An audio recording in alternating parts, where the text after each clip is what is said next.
Olá, pessoal, vamos voltar aqui. O estagiário aqui do áudio, o estagiário do áudio deixou meu áudio cortado, ok? Mas vocês não... tenho certeza que vocês entendem nossa primeira live de uma série de lives. Quero agradecer a presença de todos. O fato de vocês estarem aqui mostra que o Brasil tem mudança, tem jeito, porque pessoas interessadas como vocês é que vão multiplicar e compartilhar nossa mensagem, tá? Hoje nós vamos falar de violência pública, de violência urbana, da insegurança, da epidemia de violência que nós temos e como que a gente pode combater isso e como que a gente pode acabar com isso, tá? Primeiramente, eu só queria repassar rapidamente, essa aqui é a minha história, eu não vou falar dela hoje, tem vários vídeos meus que falam sobre a minha história e tem apresentações minhas no site, ok? Então, o que acontece? Quem estiver assistindo essa live, porque algum amigo indicou, porque tem chegou aqui e não sabe quem é o Vinícius Marini, acesse o meu canal YouTube, acesse o meu Facebook, ou envie para o nosso WhatsApp, que eu vou deixar no final, e nós temos vídeos contando a minha história e como é que eu cheguei até aqui hoje, tá? Também eu faço parte do Novo, que é um movimento que começou em 2009 e que em 2011 decidiu que seria um partido. Tem vários vídeos do Novo, links sobre o Novo, e eu quero deixá-los à vontade para poder perguntar, ter dúvidas sobre o Novo, mas a gente mande no WhatsApp depois e a gente manda os links, tá? Alguém que ainda não ouviu falar do Novo está entrando nesse vídeo diretamente pela primeira vez, sem ter ouvido falar do Novo. É importante vocês entenderem o contexto do qual eu me envolvo e estou discutindo a segurança pública, ok? Bom, vamos diretamente para a questão da violência. Qual que é o diagnóstico, tá? Nós temos hoje um sistema policial ineficiente, mal aparelhado e pouco valorizado, tá certo? Esse sistema policial, ele é fruto de décadas de desvalorização do policial por parte dos políticos. E isso tem a ver, na nossa visão, com um viés de esquerda, de políticos que, durante o regime militar, foram perseguidos por esse aparato policial e que, de certa forma, até inconscientemente ou conscientemente, se vigam disso. Mas o fato hoje é que o policial tem muito pouco estímulo, né, para trabalhar e ser eficiente. Um outro ponto importante é que o sistema carcerário ele não regenera ninguém, tá certo? Ninguém hoje em dia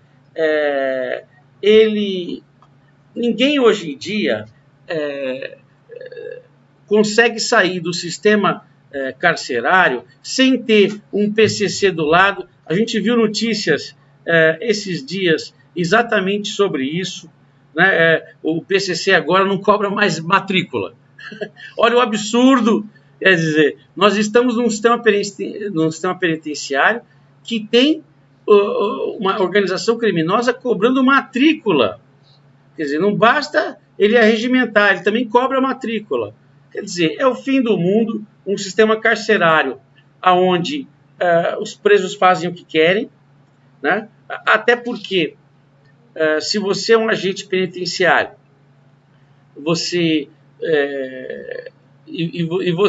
bater de frente com um desses criminosos, você pode muito bem morrer e toda a sua família. E do contrário, se você não fizer nada, bom, você tem a estabilidade pública que te garante. Então, criou-se um círculo vicioso e o sistema carcerário hoje, ele basicamente é um lugar onde ele junta os bandidos para eles se organizarem para fazerem os crimes lá fora. Isso é um absurdo, né? Mas isso é um diagnóstico do que está acontecendo. E no final, acho que é importante a gente falar, o crime está compensando no Brasil. É uma coisa difícil da gente admitir, mas é a mais pura realidade.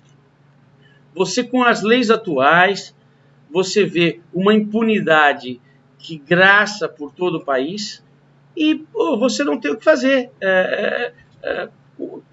Você vê criminosos morando do seu lado, você vê criminosos que entram e saem das cadeias e a coisa realmente perdeu todo o controle, né? Então, infelizmente, a gente tem que entender que esse é um diagnóstico e que a gente tem que atuar para mudar essa situação. Muito bem. Qual um dos problemas fundamentais da situação atual? Nós temos, e é importante entender, que a lei de execução penal foi a forma como a esquerda, nos últimos 30 anos, conseguiu o objetivo dela. Como assim? Bom, homicídio é de 5 a 13 anos. Vamos supor, pega um crime qualquer, 5 a 13 anos. Ao invés de você ir lá e buscar na lei, vamos mudar, e homicídio não é 5 anos, é 2, eles foram lá e trabalharam na lei de execução penal, e aí o seguinte, com argumentos que eles não estão ancorados na realidade, e agora a gente sabe, então a gente já tem anos, se não décadas, de mudanças dessas leis, e a gente consegue concluir isso, tá certo? Eles realmente praticamente diminuíram na média mais da metade da pena de todos os crimes. Então, hoje o Brasil tem a verdadeira jabuticabas, tá certo? Progressão da pena com 1/6, tá certo? 1/6 da pena você já pode progredir. 1/6, gente, é 16%, é quase 10%. Vamos supor que você seja condenado, né, num homicídio qualquer aí há 8, 9 anos. Você vai cumprir 1 ano e já vai ser solto. Agora você imagina, alguém que entra num sistema carcerário, matou alguém, ou seja, essa pessoa já não... para matar uma segunda, já matou uma, né? Aí o PCC dá um curso para ele lá dentro. Ele não precisa mais se matricular. Agora, a grande novidade da semana, a gente viu pelos jornais, é que agora o PCC não matricula mais. Viu, Reginaldo? O Reginaldo está aqui do meu lado. Ele é o estagiário que é. Quando os acertos são meus e os erros são do Reginaldo, viu? Se tivesse... Bom, Reginaldo, não sei se você sabe, mas assim, o PCC não cobra mais matrícula. A partir de hoje, a crise chegou até lá. Eu vi na televisão ontem. A crise chegou até lá. Até o PCC está fazendo promoção. Então, é um absurdo. Não, a gente tem que dar risada, porque a gente tem que levar a vida com um certo bom humor. Mas seria triste, né? Seria risonho se não fosse trágico. Tá? Então, você pega alguém, chega lá, fica 1/6 da pena durante 1 ano, tá certo? E ele sai completamente profissionalizado para cometer mais crimes, né? Outra coisa importante, prisão só existe para condenados, tá certo? Há mais de 5 anos, tá certo? Como é que pode uma coisa dessa? Se o crime é o de 1 ano, alguém estabeleceu que é 1 ano, tem que se cumprir pelo menos uns 6 meses. Senão, é melhor falar que não é crime. O que acontece? A pessoa começa fazendo um pequeno furto, aí ela é pega, vai para a delegacia, não acontece nada. Até porque o delegado, se ele ficar investigando, fazendo tudo, levar para um juiz, Depois esse juiz levar para... desculpa, ele não vai levar para o juiz, ele vai levar para o promotor vai acusar, o juiz vai condenar, essa pessoa não vai ficar nem um dia presa. Então, isso desmotiva todo o sistema de investigação. Ninguém mais quer investigar crimes, entre aspas, pequenos. Eu não acho que tem crime pequeno, mas a lei dosa, né? Porque na prática não existe punição. Então, isso tem que acabar. A gente vai falar isso mais tarde. Outro ponto importantíssimo, né? É a progressão de pena, ela não retroage em caso de mau comportamento. Tá? O Brasil copiou de forma errada, tá certo? A parole americana. Tá? A parole, a liberdade condicional, como existe nos Estados Unidos, e faz sentido para você dar uma chance para a pessoa, desafogar os presídios, é o seguinte: você sai em liberdade, mas ela é condicional, ou seja, você não pode cometer nenhum crime até o último dia da sua pena. Se no último dia, falta um dia, 24 horas para terminar sua pena, você atravessar um sinal vermelho, você volta lá atrás e desde o dia que você saiu, você tem que cumprir. Aqui no Brasil, não. Se volta um dia e você mata alguém, não tem problema. Você só fica mais um dia na cadeia. Ora, isso é um absurdo. Porque não, a partir do momento que a pessoa está livre, ela não pensa assim, eu tenho que me comportar de forma 100% correta até o fim da minha pena. Ela pensa assim, agora só faltam 3 meses, acho que dá para fazer aquele roubo, né? Acho que dá para fazer aquele furto. As pessoas fazem conta, tá certo? E essas contas, elas têm que fazer sentido para as pessoas. A gente tem que punir as pessoas, tá certo? Outro ponto importante no diagnóstico, eu vou avisar o pessoal, está vindo muito comentário, tá certo? Está vindo muita... Estou muito lisonjeado de todos os comentários. Como eu tenho uma apresentação, eu vou terminar, vou passar por ela e a minha equipe vai aqui selecionar, né? Nós responderemos todas as perguntas da live. Já estou respondendo. Algumas já estão sendo respondidas, mas as que eventualmente a gente não conseguir responder agora ao vivo, a gente vai ao longo aí da semana aí respondendo, para todos terem uma visão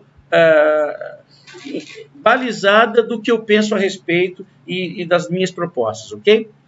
Então, um outro ponto importante é a questão dos homicídios. Esse aqui é o ponto central, né? Essa epidemia, né? Essa violência endêmica, ela tem a ver com a impunidade que começa lá na investigação. Somente 8% dos homicídios são investigados. E aí eu digo para você o seguinte, quer dizer, isso tem muito a ver com todos os assuntos que eu acabei de falar, né? A polícia desvalorizada, a polícia sabendo que mesmo que investigue e que culpe e consiga condenação, a pessoa vai ficar meses. Então, até para você dar um incentivo à polícia, você tem que mostrar o seguinte, que o condenado vai ficar mais tempo, né? Eu acho que isso é muito importante. Eu costumo dizer o seguinte, hoje no Brasil, você tem quase que o direito de matar alguém. É quase isso, tá certo? Porque se você matar alguém, for réu primário, e desde de alguns meses atrás, com a mudança da lei, e isso foi um absurdo, isso era para ter passeata nas ruas, isso era para ter um movimento gigante, tá? Congresso Nacional. Esse congresso aí, que colocou um presidiário no plantão, o cara saía da cadeia durante um plantão aí de julho, e ele ia comandar o congresso. Esse congresso que está aí, mudou uma lei há 3, 4 meses atrás, e crime com faca, crime com arma branca, não é mais agravante. Então é o seguinte, é possível que alguém mate uma pessoa com uma faca e, se ele for condenado pela pena mínima, ele não vai ficar nem um dia na prisão. Aonde no mundo Isso acontece em nenhum lugar. Então, o ponto aqui é muito importante entender que quando a gente fala na polícia, a gente tem que imaginar o policial que está lá 3 da manhã investigando um homicídio que acabou de acontecer, e ele lá naquela posição de, cara, isso aqui aconteceu com uma faca. Poxa, se eu perder minhas horas de vida aqui, achando a pessoa, condenando a pessoa, vai chegar para um juiz e esse cara não vai ficar nem um dia. Quer dizer, isso resulta nesses 8% só de investigados e elucidados. Né? Isso é um ponto importante. Outra coisa que é importante a gente falar na questão do diagnóstico é que existe um mito que se prende demais no Brasil. Isso aí foi construído pela ideologia de esquerda que domina, né, o jornalismo, que domina. É só ver o que aconteceu com o Facebook, né? Eu não estou defendendo que não existam sites lá que propagam fake news no Facebook. Agora, é impressionante, né? Só a direita faz fake news, a esquerda não. Nenhum site de esquerda foi cortado e todos os sites de direita, ou as páginas de direita foram cortadas. Quer dizer, claramente você vê o viés de esquerda que existe no jornalismo, né? E que ao longo essa coligação, né? Esse conluio de jornalistas de esquerda com os políticos que foram encarcerados lá pela ditadura e injustamente, tá? Começou, quando falam de intervenção militar, e aí eu tenho um outro tópico só para falar de intervenção, não vou entrar em detalhes hoje, mas a gente está pagando hoje o preço da intervenção de 30 anos atrás, porque num regime não democrático encarcerou-se pessoas pelas opiniões, e elas estão se vingando hoje, mas a culpa não é nossa. Então, hoje a esquerda ela tem uma ojeriza vamos dizer assim, a autoridade vinda lá do regime militar.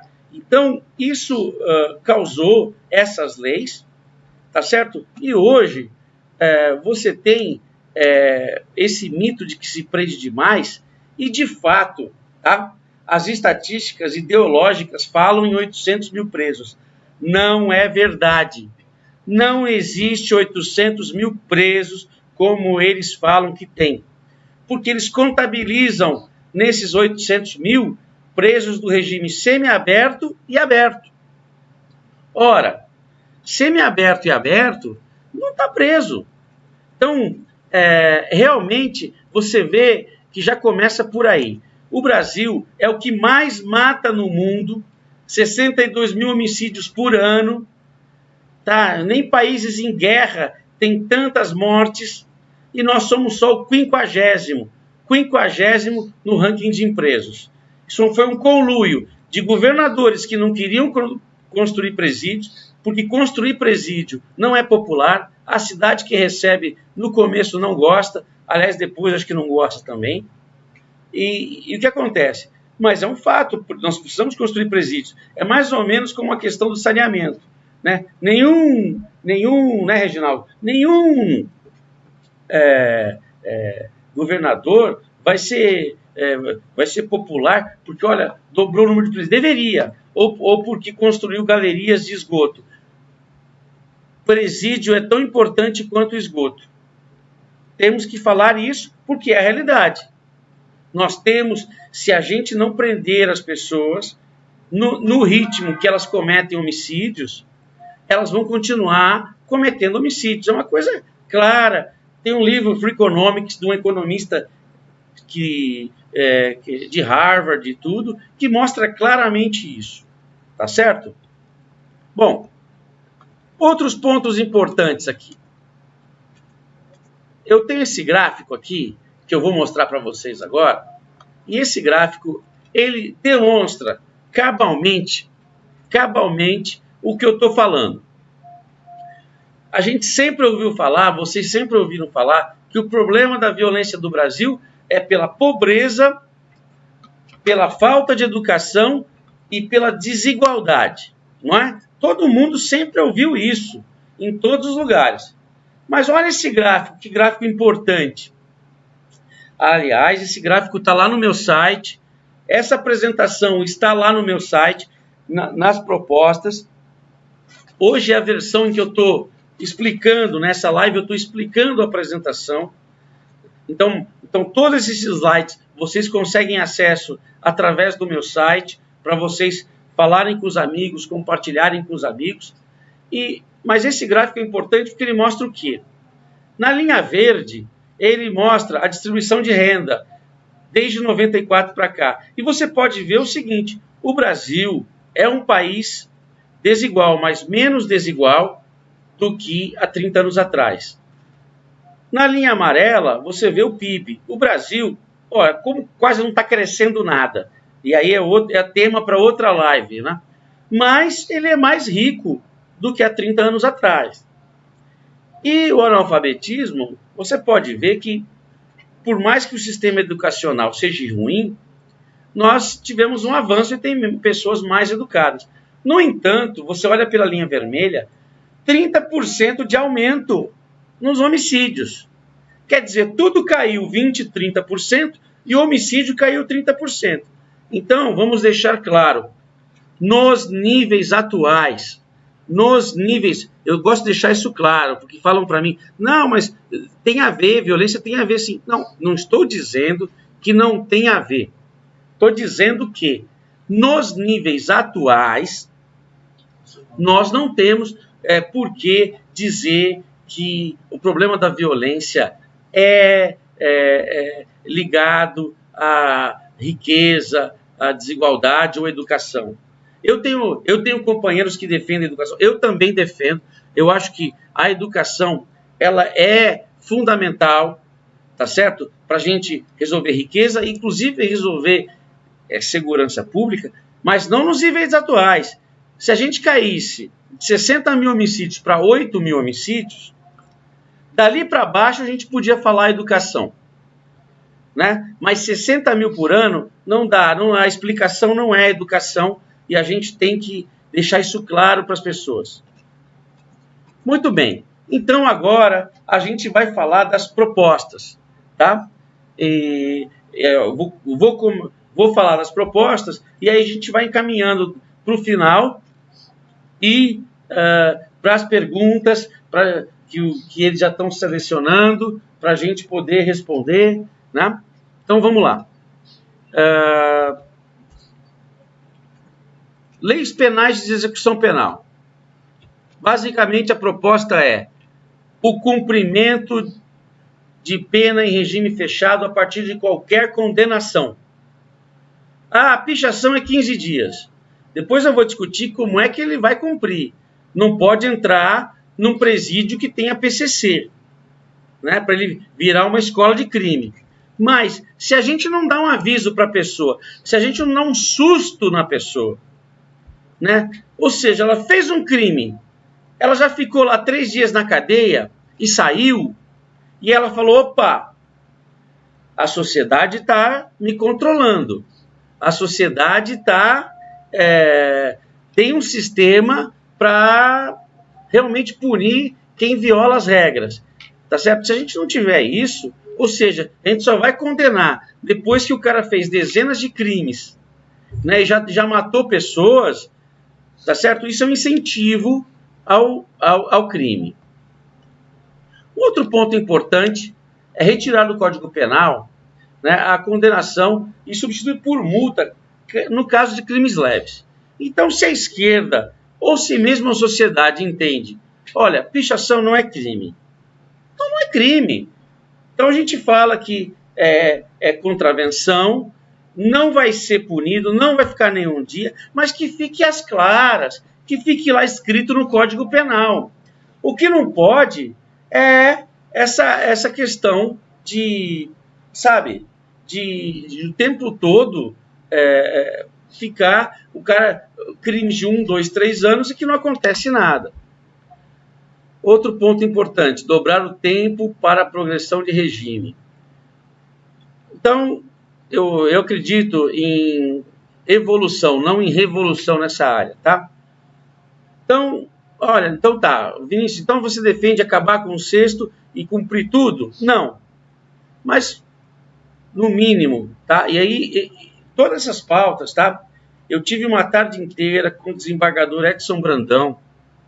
Desembargador Edson Brandão, ele saiu no Roda Viva, foi a partir dali que eu conheci ele. Ele é uma referência, tá, no Tribunal Criminal aqui de São Paulo, no nível de recurso. Ele é uma pessoa que tem estudado isso, tem mostrado, então, e quem vive na prática com tudo isso. Ele validou essas minhas propostas, validou o meu diagnóstico, e eu estava querendo aqui nessa parte até mais, mas ele achou por bem, e eu aceitei essa ponderação que ele me fez, tá? De dobrar o tempo. Então, em vez de 1/6, algo como 3/5 seria algo razoável. Menos que isso, então tem que mudar lá no Código Penal e diminuir a pena dos crimes, se alguém achar que é isso que tem que ser feito, né? O que não vale é esse me engana que eu gosto. Eu não mudo lá no crime em si.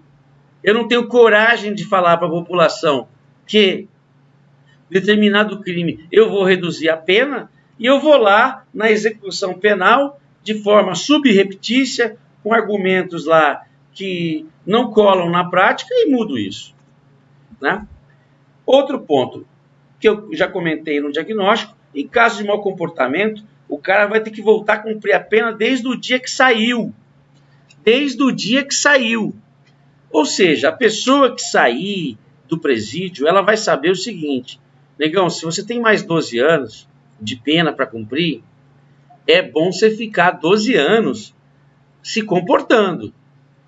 Porque se você não se comportar nesses 12 anos, você volta e vem cumprir 12 anos. Ou seja, essa é a verdadeira solução para a pessoa tentar se transformar.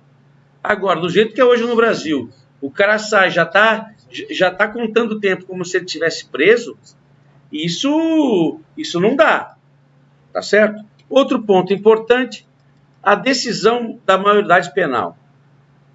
Depois de muito refletir, tá certo? Depois que eu refleti muito a respeito desse assunto, conversei com várias pessoas, e eu acho que o sistema inglês é o melhor. Primeiro, que ninguém pode atacar a Inglaterra por ser uma ditadura, né? Ninguém pode falar, ditadura, lá os direitos humanos não são respeitados. Acho que ninguém tem coragem de falar que os direitos humanos não são respeitados na Inglaterra, né? Então, aliás, vou deixar claro, eu sou a favor dos direitos humanos integrais, ou seja, direitos humanos de todas as pessoas, inclusive as de bem, né? O que a gente vê hoje são falsos defensores dos direitos humanos, e que, na verdade, só defendem o lado de quem comete crime. Isso não pode acontecer, a gente tem que ter uma visão equilibrada, e nessa visão equilibrada, eu acredito que o sistema inglês, que deixa para o juiz, mediante consulta a especialistas, entender se a pessoa tinha maturidade na época do crime, e aí eu não digo, talvez uma pessoa de 17 seja imatura, mas uma de 12 já tenha maturidade. Então, senão a gente vai ficar discutindo que reduz para 16, daqui a pouco reduz para 14, depois reduz para 10. Não, eu acho que nós temos que deixar uma análise técnica com juízes amparados por especialistas no sistema inglês. E se a pessoa tinha maturidade, nós temos hoje pessoas, infelizmente, por todos os problemas que a gente teve no Brasil, 12, 13 anos, tá certo? De idade, comandando favelas, com metralhadoras. Então, isso tem que acabar, e para isso a gente tem que mudar essa questão da maioridade, e a minha proposta é essa. A questão do indulto presidencial, eu vou acelerar um pouco aqui, para não ficar cansativo. né? Eventualmente a gente faz até alguns vídeos específicos sobre regras específicas, para a gente já abrir para as perguntas, tá? E o indulto presidencial só pode ser em caso específico. Do jeito que é no Brasil, que o presidente indulta 10 mil pessoas, a Dilma indultou, pelas regras gerais que ela acabou fazendo, no último indulto que ela deu, uma pessoa condenada por 4 estupros. Essa pessoa tinha 43 anos. O que essa pessoa vai fazer? Quer dizer, isso é um absurdo. Outro ponto importantíssimo é a proibição de contato físico do condenado com seus advogados. Tem que ser, e com os seus parentes, tá certo? No caso de crimes graves. Hoje, os presídios são verdadeiros clubes. E aí entra celular, entra bilhete, sai bilhete. Nós temos que fazer como nas prisões americanas. Quer fazer a visita àquela pessoa que é importante para você, sem problema nenhum, né? Agora, contato físico, visita íntima, pelo amor de Deus, isso pergunta lá no Japão para alguém, fala que preso tem visita íntima, eles vão dar risada, Isso é um absurdo que acontece no Brasil, tá? E, portanto, restringir visitas a réus primários e não violentos. Então, um réu primário e não violento até pode ter direito a isso. Agora, se ele já homicídio, ligado com organização criminosa, não dá. Isso tem que acabar, tá certo? E pronto. Na questão da questão carcerária, nós temos hoje uma solução liberal, que é a APAC. Eu vou fazer vídeos a respeito da APAC. É basicamente trazer a comunidade junto do processo. É uma experiência que já rendeu frutos, já existe, tá certo? E a reincidência, o grau de, ressocialização é de 8% na APAC e 85% no sistema tradicional. E ele é mais barato. Então, quando eu falo assim, Vinícius, como é que você vai pagar para colocar mais gente na cadeia? O custo hoje não tem nada a ver. Dá para ser bem mais barato, ressocializando muito mais.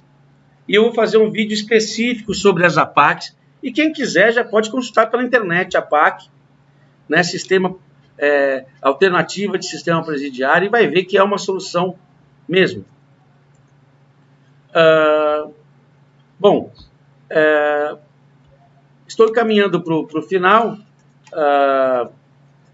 Dia mais para falar das APACs, mas já estamos com 40 minutos de live, né? Então, para a gente poder abrir para as perguntas, eu vou pular a questão carcerária, tá? Então, vamos falar na questão da polícia, outro tema que a gente não vai conseguir nessa live. Então, eu acho que vai caber uma segunda live só para falar dessa questão da polícia carcerária, tá? E então, o que vai acontecer? Vamos abrir agora para as perguntas. Vou deixar aqui o meu WhatsApp, deixar minhas redes sociais. Todas as dúvidas e perguntas em relação a essa questão, tá certo? Tá aqui. A gente vai abrir para as perguntas. Vocês podem falar as perguntas para mim, porque eu não consigo ficar lendo. Então, à medida que vocês tiverem os dados aí, vocês vão me passando, talvez por letras maiores. A gente ainda está ajustando a equipe para as lives, viu, pessoal? Então, isso aqui não é aqui é o seguinte, é a nova política. Não tem uma equipe enorme, vai 10 mil reais e todo mundo... Não. É a estrutura que a gente consegue ter, é a estrutura que a gente consegue colocar. E hoje em dia, né, as redes sociais estão mostrando que a gente consegue divulgar nossa mensagem, tá? Vivi, você tem alguma pergunta para a gente? Tenho, sim. O Maurício Egídio, ele falou que o socialismo transformou as minorias, né, como negros, gêneros, mulheres, sem teto, sem terras, etc.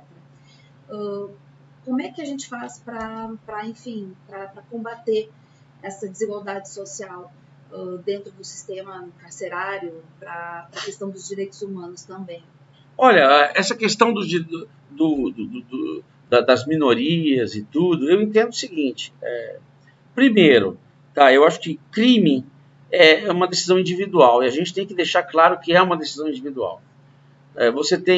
Teve um caso aqui, até recente, lá no Rio Grande do Sul, uma pessoa de classe média alta, tá, o Facebook dela são fotos dela viajando para Nova York e o cara foi preso hoje, ladrão.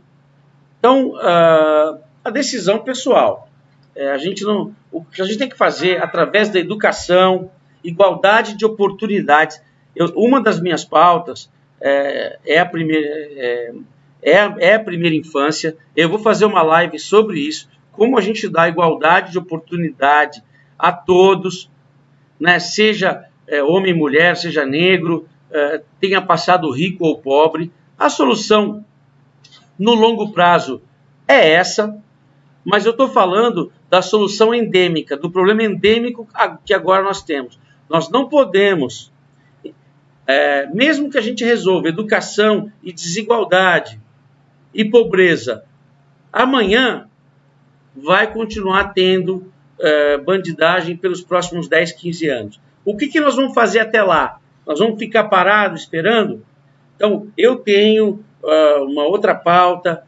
Quem me conhece, tá, sabe que eu tenho a pauta da primeira infância, que eu vou fazer uma outra live só sobre isso, tá? E que resolve o longo prazo. Mas, enquanto isso, a gente tem que fazer alguma coisa, né? Se você quiser me passar, Vi, eu vou lendo. Só me passa já qual é. A Mari Viana.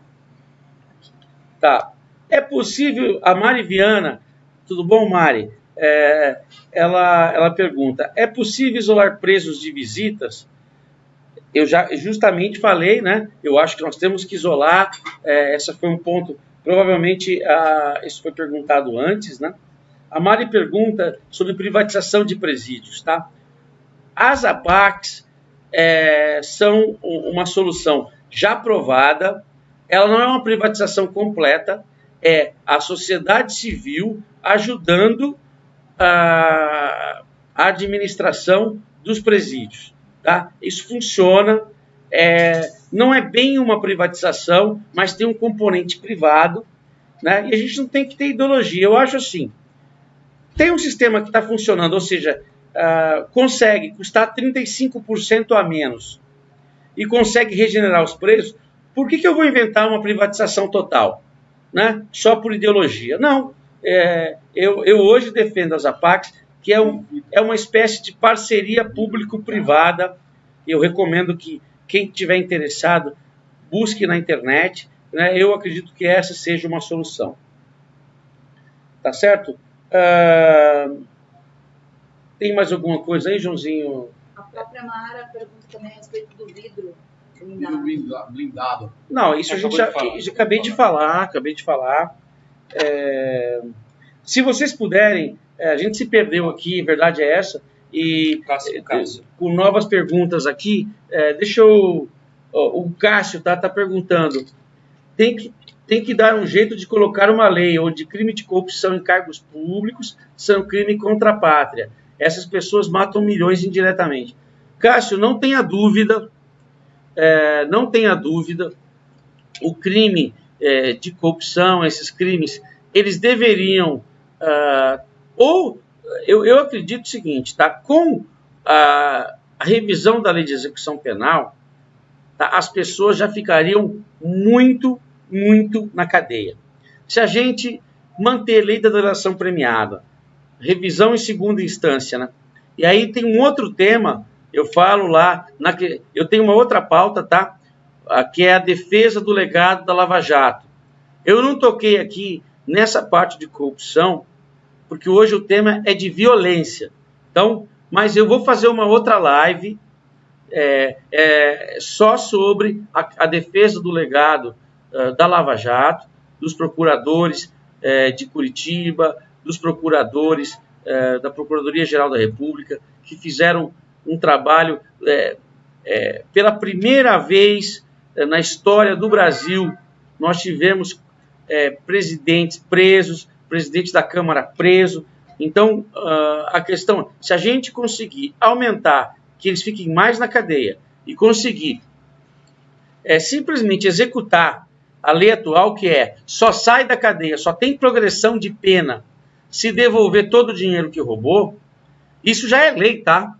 Só não é cumprida, porque nós temos hoje, realmente, no nosso Supremo Tribunal Federal, um pedaço do crime organizado lá. A gente sabe que tem ministros que são parte desse crime organizado, infiltrados lá e faz parte lá naquele outro legado. Eu digo como eu pretendo mudar essa situação também. Silvio Araújo. O Silvio, tudo bom, Silvio? De Angatuba, comentar sobre as audiências de custódia. Perfeito. Foi bom você falar, Silvio, foi um dos slides que eu passei correndo. Essa audiência de custódia nem lei é. Lewandowski, né? Nosso ministro Lewandowski, querido ministro Lewandowski, né? Todos, né? Uma referência, uma verdadeira ministro Lewandowski é uma referência, uma pessoa ilibada, né? Eu não consigo imaginar um ministro melhor do que o ministro Lewandowski. Bom, esse ministro, numa canetada, instituiu isso, inventou lá uns conceitos, inventou lá umas hipóteses lá e disse assim, ó, em função dessas leis genéricas, eu estou presidente do CNJ, né, e vou instituir as audiências de custódia. Então, nesse ponto, nós temos um Congresso fraco, um Congresso de corruptos e que, portanto, estão deixando o Judiciário invadir o pedaço do Legislativo. Isso tem que acabar. Essa audiência de custódia não existe, tem que acabar. Isso só serve para soltar pessoas. Eu converso com vários investigadores, delegados, e é incrível o que isso tem causado de mal para o país. A pergunta da Viviane. A Viviane, ela pergunta, preciso trocar o pessoal do STF, evitar que sejam indicados e sim por aprovação em concurso. Viviane, perfeito. Parece que você leu minha proposta. Você foi no meu site, né? Pessoal, www.viniciusmarini.com.br/propostas. Eu hoje estou falando do segundo pilar, que é o final da violência endêmica, né? Da violência urbana endêmica. Mas o meu primeiro pilar, que é a defesa do legado Lava Jato, uma das propostas é essa, acabar com o sistema atual de indicação do STF. O sistema de indicação do STF, ele a raposa cuidando do galinheiro, ou seja, o Temer, que é investigado, indica o ministro do Supremo. Ora, de alguma forma, esse ministro tem um compromisso com ele. Ministros indicados por Lula julgam se o Lula vai ser preso ou não. Não deveriam. Se eles fossem sérios, eles se declarariam impedidos. Mas, infelizmente, a gente não pode contar com isso, tá certo? E a minha proposta, nesse caso, é para ter lista tríplice, tá? Ou seja, já vem para o presidente, para não dizer o seguinte, não ficar só os técnicos, para ter uma voz popular. E realmente o presidente é eleito e é a voz popular. A gente não pode esquecer isso, né? O pessoal que está votando aí na velha política para presidente, né? Que eu vou anular e não está dando chance. Já está dando, vai começar a dar para o Amoedo. Saiba o seguinte, o presidente também ele é a indicação popular, mas não pode ser exclusivamente em cima disso. Tem que ser uma lista tríplice nos moldes da Procuradoria. A Procuradoria tem funcionado nos últimos 12 anos. Os procuradores, vindos de listas tríplices, têm se mostrado mais independentes e eu acho que a mesma coisa tem que se aplicar ao STF, tá certo? Então, José Securato. O José Securato pergunta Código Penal precisa ser reformulado. José, eu tenho uma visão diferente que eu expus aqui. Eu acho o seguinte, o Código Penal, ele até não é ruim. O problema é que eles mudaram a lei de execução penal, e aí, na prática, a lei de execução penal divide por 2, 3, às vezes 6 a pena da pessoa, e para todos os crimes, e também a lei de processo penal, que faz as pessoas terem 30, 40, 50 recursos e não serem condenadas. Então, eu não vejo que o problema seja a lei penal. O problema é a lei de processo penal e a lei de execução penal. Ou seja, em vez deles, da esquerda, ter coragem lá atrás de ter dito, vamos reduzir pena para homicídio, vamos reduzir pena para roubo, vamos reduzir pena para furto, eles foram na lei que trata de todos os crimes e falaram assim, divide por 2 a pena. Se a gente mudar lá, e os crimes, o tempo que cada pessoa no Código Penal está sendo condenado, se ela cumprir esse tempo, eu acho que está boa. Tá? Essa é a minha opinião. Luiz Carlos Loyola. O Loyola, grande Loyola, Respondendo ao Loyola, obrigado. Responde a Mari também, tá? E Tem a ver. vou juntar aqui o Loyola com a Mari. O Loyola pergunta, o trabalho dos presos para pagarem suas estadias e assim as vítimas, o que pensa? Bom, esse é um ponto importantíssimo. Eu acabei, como na questão dos presídios, a gente estava passando, eu passei rápido, tá? Mas eu estou tendo a oportunidade de esclarecer isso aqui nas respostas. O preso tem que pagar, tá certo, pela estadia dele. Não é possível. Então, ele tem que trabalhar, ou se ele não quiser trabalhar, não tem trabalho escravo no Brasil. Então, que alguém pague. Alguém pague para ele ficar não fazendo nada. Não dá para o preso falar, e outra, progressão de pena por ler livro. Aí nego fica dizendo que está lendo livro. Tá? Zé Dirceu, quantos livros ele leu? Pelo amor de Deus, alguns cursos que são uma piada. Cursos que são piada e acabam cortando pena das pessoas. Tá? Isso tem que mudar. E a Mari pergunta, é verdade que a família de preso recebe pensão? Mari, é verdade. E nós temos que acabar com isso. Esse auxílio reclusão não tem base. Não é possível que a pessoa mate alguém. Quem é morto não deixa nada para a vítima. Tá certo? O Estado não indeniza nada. Ou tem que entrar na justiça, etc. E quem matou, bom, a família é amparada. Não é possível uma coisa dessa. Na questão da primeira infância, eu falo do apoio a qualquer pessoa, porque o bebê e a criança pequena não tem nada a ver com essa história, mas não pode ser pela reclusão, não pode ser porque a pessoa foi presa. Tem que ser porque o governo tem que dar o apoio a toda pessoa no começo da sua vida. Tá? Mas esse absurdo do auxílio reclusão tem que acabar. O novo para mudanças, José Securato. Acredita no novo para mudanças. O José Securato, acredito que o novo é a mudança. Obrigado, José Ricardo. Obrigado, Mari. Bem-vindo. Vinícius merece nosso apoio. A Viviane Paula, ela voltou aqui. Esses dias fiquei sabendo que estupradores recebem visitas íntimas até mesmo dos filhos que foram estuprados. E os agentes penitenciários não sabem o que acontece lá dentro. É verdade, infelizmente isso é verdade. E isso só mostra o absurdo das nossas leis, né? Feitas com viés esquerdista por pessoas que foram presas durante a ditadura militar e durante os últimos 30 anos se vingaram disso. Né? E todos nós estamos pagando o pato. Fátima fala, sou contra as saidinhas. Esse é um outro absurdo, né? Saidinha é brincadeira, né? Olha, a pessoa tem que cumprir a pena, cumpra a pena. Como assim saidinha? Aí 1/3 não volta, aí aquela dificuldade para pôr a pessoa de novo presa. Olha, isso é um verdadeiro absurdo. Se a pessoa já está pronta, ela já pode sair, então que saia. Mas essa história de, olha, você vai sair, ficar uma semana e voltar, olha o grau de violência, quantas mortes já não aconteceram. De novo, é o direito humano seletivo.